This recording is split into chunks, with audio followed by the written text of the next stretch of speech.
L'agent Mark Daniels n'était pas qu'un simple policier. Il était une figure de pouvoir, un homme craint et respecté dans le district 13. À 50 ans, sa stature imposante et son regard perçant dissuadaient quiconque d'oser le défier. Il patrouillait les rues comme un roi dans son royaume, distribuant la justice selon ses propres règles. Sa violence était de notoriété publique, mais peu osait parler. Ses collègues le couvraient, ses supérieurs détournaient les yeux, et le système lui offrait une impunité confortable. Son passé était jalonné de plaintes, usage excessif de la force, agression sur des suspects noirs, falsification de preuves. Mais aucune de ces accusations n'avait jamais abouti. Il savait comment manipuler les rapports, effacer les enregistrements, et surtout, il avait le soutien tacite d'une hiérarchie gangrenée par la même idéologie. Daniels se voyait comme un rempart contre le chaos, persuadé que sa brutalité était nécessaire pour maintenir l'ordre. Et puis, il y avait ces nuits où, à l'abri des regards, il laissait libre cours à sa rage. Parfois, il rentrait chez lui tard, le poing encore douloureux d'avoir frappé quelqu'un qui n'avait pas coopéré. Il se regardait dans le miroir, un sourire en coin, fier de lui. Rien ni personne ne pouvait l'arrêter. Jusqu'à ce jour. Tout commença par une simple convocation judiciaire. Une audience sur un prétendu abus policier. Un de plus. Encore ces foutus bureaucrates qui veulent faire semblant d'être justes. Grognatait-il en attrapant sa veste. Il n'était même pas inquiet. Comme toujours, il savait que ce serait une formalité. Des juges complaisants, des avocats qui tournaient en rond, des preuves insuffisantes. L'affaire allait être classée et il reprendrait sa vie comme si de rien n'était. Quand il entra dans la salle d'audience, l'air confiant, il balaya la pièce du regard. Journalistes, avocats, quelques officiers du département. Tous étaient là, comme prévu. Mais une femme attira son attention. Une noire, assise dans le fauteuil du procureur. Élégante, impassible, le regard ancré dans le sien. Daniels esquissa un sourire moqueur. Tiens donc, une de ces carriéristes qui veulent jouer les justicières? Il aimait ce genre de confrontation.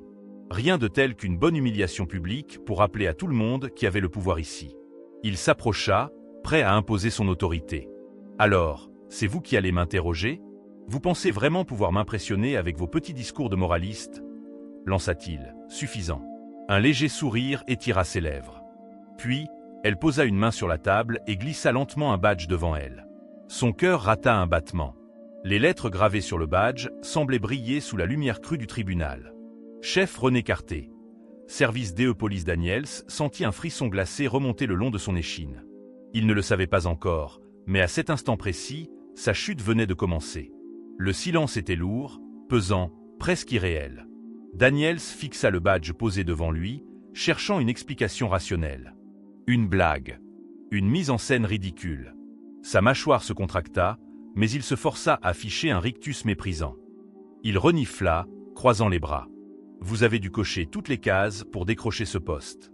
Une femme, noire, probablement avec une belle lettre de recommandation d'un politicien bien pensant.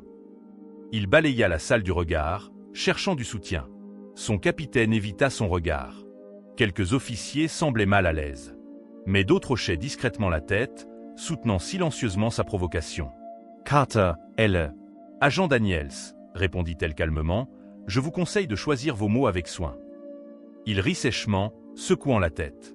Oh, pardon, j'ai heurté votre sensibilité? Vous allez me faire la leçon sur l'éthique maintenant. Il se tourna vers l'audience, haussa les épaules d'un air faussement innocent. Regardez-moi ça. Une novice qui pense qu'elle va nettoyer le département avec ses beaux discours. Vous savez comment ça marche, chef Carter? Vous allez nous donner des leçons sur la diversité et nous forcer à porter des bocas toute la journée. Quelques rires étouffés fusèrent. Il leva les mains, théâtralement. Ce boulot est sale. Et quand il faut maîtriser des types dangereux, on ne peut pas faire de la dentelle. Il planta son regard dans celui de Carter, prêt à continuer son numéro de dominant. Mais elle ne mordait pas. Pas une trace d'énervement sur son visage. Juste une maîtrise glaciale. Puis, elle tapota son micro. Vous avez raison sur un point, agent Daniels. Elle sortit une télécommande de sa poche, appuya sur un bouton. L'écran derrière elle s'alluma. Et l'enfer s'abattit sur Daniels. La vidéo démarra. Une scène nocturne, capturée par une caméra de surveillance. Daniels et 3 autres policiers en train d'arrêter un homme noir, menotté. La vidéo était sans son, mais l'image parlait d'elle-même. Daniels le frappait encore et encore, même quand l'homme s'effondrait au sol. Puis un dernier coup de pied. L'homme ne bougeait plus. La scène changea. Une autre arrestation, cette fois dans un couloir sombre. Daniels acculait un jeune garçon contre un mur, lui mettant son arme sous le menton. Nouvelle coupure. Un rapport falsifié s'afficha, signé de sa main. « C'est quoi cette merde ?» lança-t-il, la voix plus sèche qu'il ne l'aurait voulu. Carter ne répondit pas. L'écran continua d'afficher les preuves. Des écoutes téléphoniques où Daniels se vantait de « faire le ménage », des enregistrements de son véhicule montrant des échanges suspects avec des trafiquants, des messages effacés mais récupérés, prouvant qu'il couvrait des crimes en échange d'argent ou de faveurs. Enfin, la dernière vidéo apparut. Une ruelle mal éclairée. Un homme à genoux, les mains levées en supplication. Daniels, son arme pointée sur lui. Puis une détonation. Le corps s'effondre. Daniels recule d'un pas. Son cœur cogne dans sa poitrine. Carter se tourne vers lui. Le système que vous pensiez intouchable est en train de s'effondrer sous vos pieds, agent Daniels. Le murmure dans la salle s'amplifia. Son regard chercha un appui.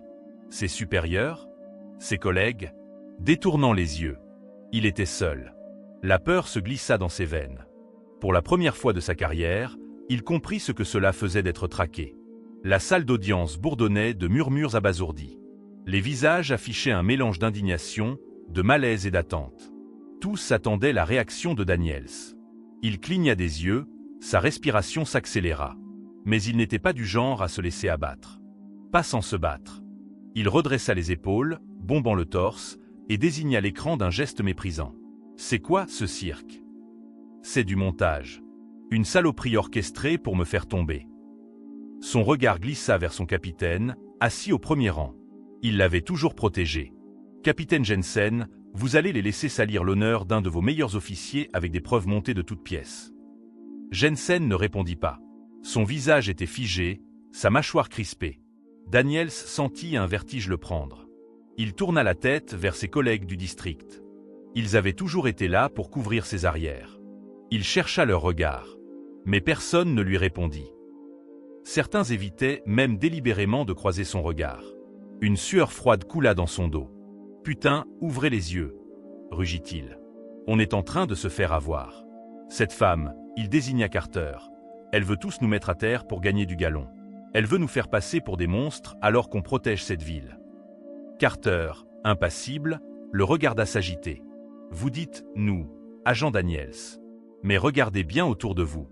Vous êtes seul. » Daniels sentit la réalité s'effondrer sous ses pieds. L'annonce officielle de sa suspension tomba dans l'après-midi. Son badge confisqué, son arme retirée. En attente d'une enquête approfondie. Les médias s'emparèrent de l'affaire en quelques heures. Un flic corrompu démasqué en pleine audience. Les images tournaient en boucle sur toutes les chaînes d'infos. Certains anciens témoins qui l'avaient brutalisé osaient enfin parler, dénonçant des années d'abus. Le pire était que plus il cherchait à se défendre, plus la machine s'emballait contre lui. Il appela son avocat, un requin du barreau habitué à faire disparaître les affaires gênantes. Mais même lui semblait hésitant. « Marc, cette fois, c'est sérieux. Les preuves sont solides. Je peux tenter un arrangement, plaider un burn-out, une erreur de jugement, mais non, il n'y a pas d'erreur. C'est une putain de manipulation. » Puis un soupir à l'autre bout du fil. « Rappelle-moi quand tu seras prêt à écouter. » La ligne coupa. Daniels jeta son téléphone à travers la pièce. Il tenta un autre plan. Il connaissait des hommes dans l'ombre. Ceux qui avaient profité de ses arrangements, qui avaient fermé les yeux sur ses interventions musclées. Il les contacta un à un. Le premier, un haut gradé du bureau du procureur, refusa de décrocher. Le second, un flic corrompu avec qui il avait fait des affaires, répondit enfin. « Plus personne ne veut s'approcher de toi. Tu plaisantes, j'espère ? Je t'ai couvert combien de fois, toi ? Ouais, et c'est justement pour ça que je vais faire profil bas. » Clic. Il appela un troisième contact. Un de ces hommes de l'ombre, un informateur qui aurait pu lui fournir une sortie de secours. « Désolé, Daniels. Les temps changent. » Clic. Daniels se retrouva seul dans son appartement, l'air devenu irrespirable. Il comprenait. Tant qu'il servait le système, tant qu'il était un outil utile, on le protégeait. Mais maintenant qu'il était devenu un poids, un danger pour les autres, il était jeté. Il n'avait jamais été intouchable. Il n'était qu'un pion. Et maintenant, ce pion allait être sacrifié. Les jours qui suivirent furent un enfer pour Daniels. Sa maison fut prise d'assaut par la presse, son nom éclaboussé sur tous les journaux. L'agent Daniels, un monstre en uniforme, quand la justice rattrape les bourreaux, l'homme qui se croyait au-dessus des lois. Il ne pouvait plus sortir sans voir des visages pleins de haine. Des inconnus l'insultaient dans la rue, d'anciens collègues faisaient semblant de ne pas le voir. Il n'était plus qu'un cadavre ambulant, une figuronie que plus personne ne voulait approcher. Mais le pire arriva au petit matin. Une équipe d'intervention fit irruption chez lui, armes levées. « Agent Daniels, vous êtes en état d'arrestation pour abus de pouvoir, corruption et homicide volontaire. » Il voulut protester, hurler que c'était une conspiration, qu'il allait prouver son innocence. Mais il savait que c'était fini.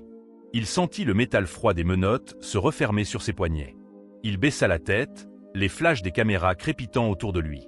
Il était devenu l'homme qu'il avait tant méprisé, un criminel en marche vers la prison. Les cellules du centre de détention étaient un monde à part. Là, personne ne craignait Daniels. Ici, il n'était plus un policier, juste un détenu parmi d'autres. Ses anciens clients n'avaient pas oublié son visage. Certains avaient des comptes à régler. « Regarde-moi ça. On est potes maintenant, hein ?» Des jours d'humiliation, d'intimidation. Il fut battu, enfermé en isolement, constamment en alerte. Il comprenait enfin ce que ça faisait d'être sans défense. Chaque seconde derrière ses barreaux était une leçon qu'il ne pouvait plus ignorer. Et pour la première fois de sa vie, il ressentit autre chose que de la colère. De la peur. Pendant ce temps, Renée Carter s'était imposée comme la figure du changement. Elle avait promis que Daniels ne serait que le début. Les réformes qu'elle porta devant la justice firent trembler la hiérarchie policière.